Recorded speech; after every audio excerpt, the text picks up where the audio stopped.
এইভাবে ডিমটা রান্না করে দেখবেন যে এটা আরও খুব টেস্টি হয়।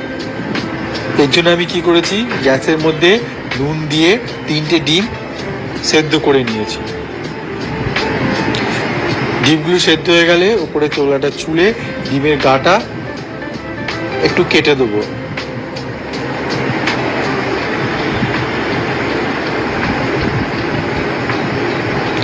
এইভাবে সবকটা ডিম ছুলে কেটে নেব।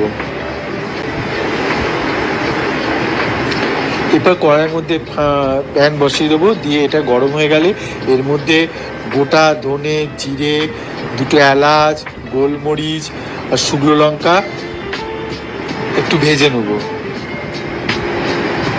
এটা ভাজা হয়ে গেলে ঠান্ডা হয়ে পড়ে আমি মিক্সিংয়ে এটাকে পেস্ট করে নেব। আপনারা শিলনোড়াতেও করতে পারেন।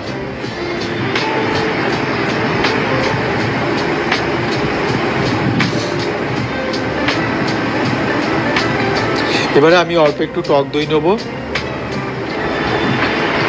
একটু বাদাম নেব, আপনারা কাজু বাদাম দিয়েও করতে পারেন, 4টে লঙ্কা আর সামান্য একটু লবণ দিয়ে এটাকেও ভালো করে মিক্সিংয়ে পেস্ট করে নেব। আপনারা শিলনোড়াতেও করতে পারেন। এদিকে আমি কড়াই বসে দিয়েছি, কড়াই গরম হয়ে গেছে। এই তেলের মধ্যে আমি ডিমগুলোকে লাল লাল করে ভেজে নেবো। ডিমগুলো ভাজার সময় একটু লবণ আর একটু হলুদ দিয়ে ডিমগুলোকে ভেজে নেব। ডিমগুলো ভাজা হয়ে গেলে এটাকে নামিয়ে ফেলবো। এবার এর মধ্যে ফোড়ন দেবো, একটা শুকনো লঙ্কা, একটা তেজপাতা দিয়ে কুচনো পেঁয়াজ দেবো। পেঁয়াজগুলোকে একটু ভেজে নেবো।